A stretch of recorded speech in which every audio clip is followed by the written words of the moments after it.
بسم اللہ الرحمن الرحیم۔ الحمد للہ رب العالمین، والصلاة والسلام علی سید المرسلین و خاتم النبیین، اما بعد۔ صحیح بخاری باب کتاب الوضو، حدیث نمبر 172، اردو ترجمہ۔ جب کتا برتن میں پی لے تو کیا کرنا چاہیے؟ ہم سے عبداللہ بن یوسف نے بیان کیا، انہیں امام مالک نے ابو الزناد سے خبر دی، وہ اعراج سے وہ ابو ہریرہ رضی اللہ عنہ سے روایت کرتے ہیں کہ رسول اللہ صلی اللہ علیہ وسلم نے فرمایا کہ جب کتا تم میں سے کسی کے برتن میں سے کچھ پی لے تو اس کو 7 مرتبہ دھو لو تو پاک ہو جائے گا۔ حدیث نمبر 173، اردو ترجمہ۔ ہم سے اسحاق نے بیان کیا، کہا ہم کو عبد الصمد نے خبر دی، کہا ہم کو عبد الرحمن بن عبداللہ بن دینار نے بیان کیا، انہوں نے اپنے باپ سے سنا، وہ ابو صالح سے، وہ ابو ہریرہ رضی اللہ عنہ سے، وہ رسول کریم صلی اللہ علیہ وسلم سے نقل کرتے ہیں۔ آپ صلی اللہ علیہ وسلم نے فرمایا کہ ایک شخص نے ایک کتے کو دیکھا جو پیاس کی وجہ سے گیلی مٹی کھا رہا تھا، تو اس شخص نے اپنا موزہ لیا اور اس سے پانی بھر کر پلانے لگا، حتیٰ کہ اس کو خوب سیراب کر دیا۔ اللہ نے اس شخص کے اس کام کی قدر کی اور اسے جنت میں داخل کر دیا۔ حدیث نمبر 174، اردو ترجمہ۔ احمد بن شبیب نے کہا کہ ہم سے میرے والد نے یونس کے واسطے بیان کیا، وہ ابن شہاب سے نقل کرتے ہیں، انہوں نے کہا مجھ سے حمزہ بن عبداللہ نے اپنے باپ یعنی حضرت عبداللہ بن عمر رضی اللہ عنہ کے واسطے سے بیان کیا، وہ کہتے تھے کہ رسول اللہ صلی اللہ علیہ وسلم کے زمانے میں کتے مسجد میں آتے جاتے تھے، لیکن لوگ ان جگہوں پر پانی نہیں چھڑکتے تھے۔ حدیث نمبر 175، اردو ترجمہ۔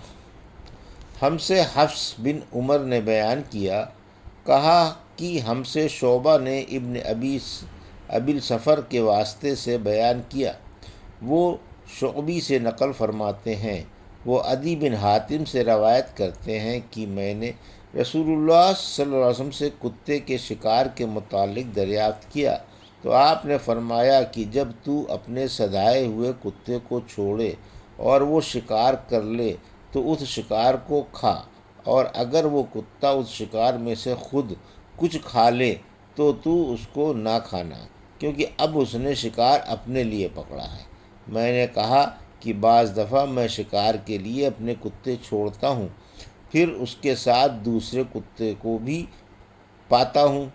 آپ نے فرمایا پھر مت کھا، کیونکہ تم نے بسم اللہ اپنے کتے پر پڑھی تھی، دوسرے کتے پر نہیں پڑھی۔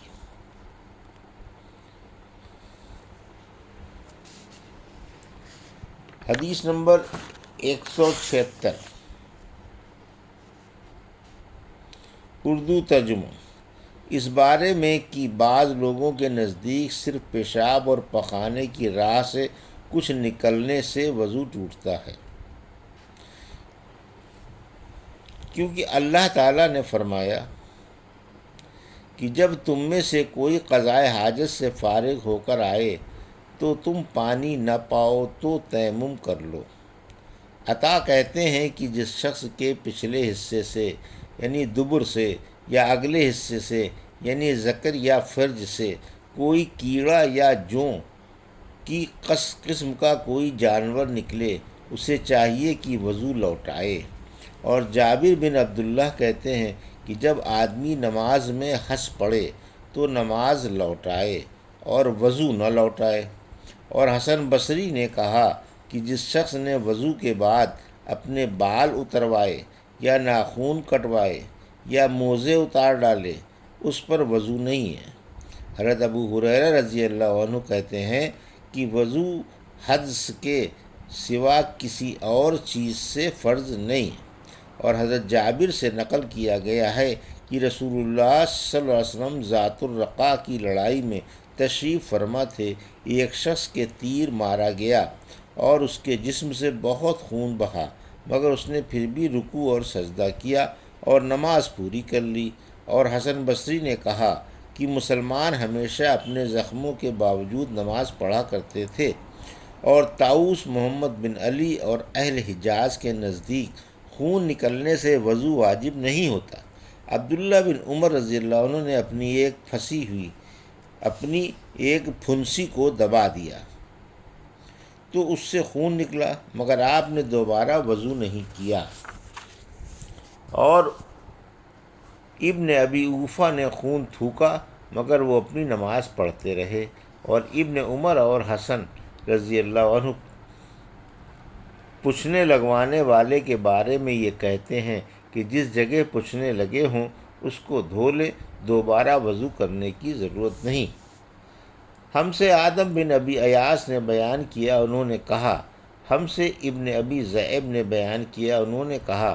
ہم سے سعید المقبری نے بیان کیا، وہ حضرت ابو ہریرہ رضی اللہ عنہ سے روایت کرتے ہیں، وہ کہتے ہیں کہ رسول کریم صلی اللہ علیہ وسلم نے فرمایا کہ بندہ اس وقت تک نماز ہی میں رہتا ہے جب تک وہ مسجد میں نماز کا انتظار کرتا ہے، تا وقت یہ کہ وہ حدث نہ کرے۔ ایک اجمی آدمی نے پوچھا کہ اے ابو ہریرہ، حدث کیا چیز ہے؟ انہوں نے فرمایا کہ ہوا جو پیچھے سے خارج ہو۔ حدیث نمبر 177 اردو ترجمہ۔ ہم سے ابو الولید نے بیان کیا، کہا ہم سے ابن عینیہ نے، وہ زہری سے، وہ عباد بن تمیم سے، وہ اپنے چچا سے، وہ رسول اللہ صلی اللہ علیہ وسلم سے روایت کرتے ہیں کہ آپ صلی اللہ علیہ وسلم نے فرمایا کہ نمازی نماز سے اس وقت تک نہ پھرے جب تک ریح کی آواز نہ سن لے یا اس کی بو نہ پالے۔ حدیث نمبر 178 ہم سے قنیبہ نے بیان کیا، کہا ہم سے جریر نے اعمش کے واسطے سے بیان کیا، وہ منظر سے، وہ ابو یعلا سوری سے، وہ محمد ابن حنفیہ سے نقل کرتے ہیں کہ حضرت علی رضی اللہ عنہ نے فرمایا کہ میں ایسا آدمی تھا جس کو سیلان یعنی مزی کی شکایت تھی، مگر رسول اللہ صلی اللہ علیہ وسلم سے دریافت کرتے ہوئے مجھے شرم آئی تو میں نے ابن الاسود کو حکم دیا۔ انہوں نے آپ صلی اللہ علیہ وسلم سے پوچھا، آپ صلی اللہ علیہ وسلم نے فرمایا اس میں وضو کرنا فرض ہے۔ اس روایت کو شعبہ نے بھی اعمش سے روایت کیا۔ حدیث نمبر 179 اردو ترجمہ۔ ہم سے سعد بن حفص نے بیان کیا، انہوں نے کہا ہم سے شیبان نے یحییٰ کے واسطے سے نقل کیا، وہ عطا بن یسار سے نقل کرتے ہیں، انہیں زید بن خالد نے خبر دی کہ انہوں نے حضرت عثمان بن عفان رضی اللہ عنہ سے پوچھا کہ اگر کوئی شخص صحبت کرے اور منی نہ نکلے، فرمایا کہ وضو کرے جس طرح نماز کے لیے وضو کرتا ہے، اور اپنے عضو کو دھو لے۔ حضرت عثمان رضی اللہ عنہ کہتے ہیں کہ یہ میں نے رسول اللہ صلی اللہ علیہ وسلم سے سنا ہے۔ زید بن خالد کہتے ہیں کہ پھر میں نے اس کے بارے میں حضرت علی، زبیر، طلحہ اور ابی بن کعب رضی اللہ عنہ سے دریافت کیا، سب نے اس شخص کے بارے میں یہی حکم دیا۔ حدیث نمبر 180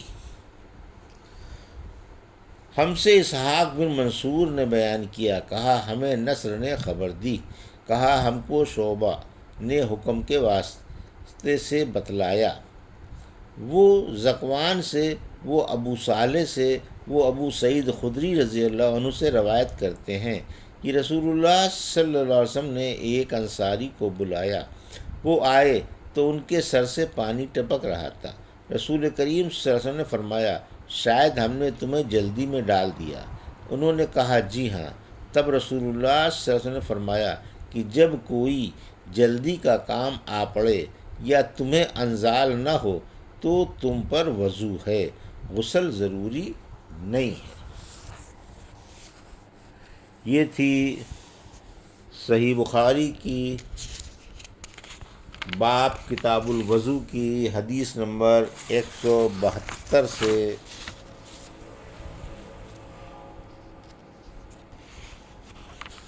180 تک کا اردو ترجمہ جو ابھی آپ نے سماعت فرمایا۔ اللہ سے دعا ہے کہ اللہ ہم کو ان حدیثوں کی صحیح سمجھ عطا فرمائے اور ان کے مطابق زندگی گزارنے کی توفیق عطا فرمائے۔ آمین یا رب العالمین۔